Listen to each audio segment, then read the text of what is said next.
या बातमीचे प्रायोजक आहेत सुप्रसिद्ध hotel Badepir, Laxmi market, Vijapur west आणि दुसरी शाखा जिंदाशहा मदार चौक, सोलापूर.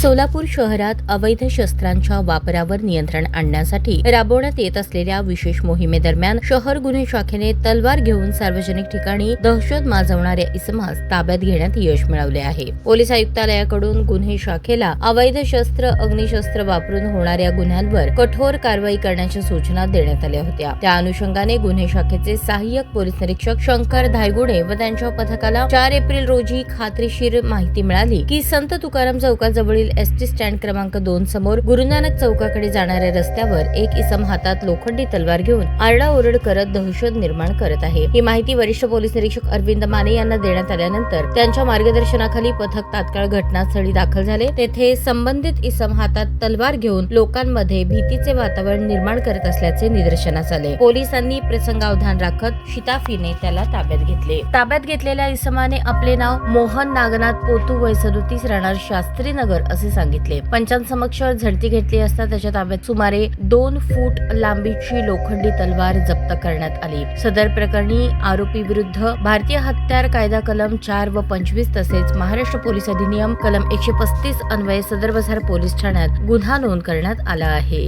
पुढील तपास सुरू आहे. ही कारवाई पोलीस आयुक्त एम राजकुमार, पोलीस उपायुक्त गुन्हे डॉक्टर अश्विनी पाटील, सहाय्यक पोलीस आयुक्त राजन माने यांच्या मार्गदर्शनाखाली सहाय्यक पोलीस निरीक्षक शंकर धायगुडे यांच्यासह अंकुश भोसले, शैलेश बुगड, राजू वाघमारे आणि अभिषेक धायगुडे यांनी पार पाडली. ताज्या बातम्या पाहण्यासाठी प्राईम महाराष्ट्र न्यूज चॅनलला सबस्क्राईब करा.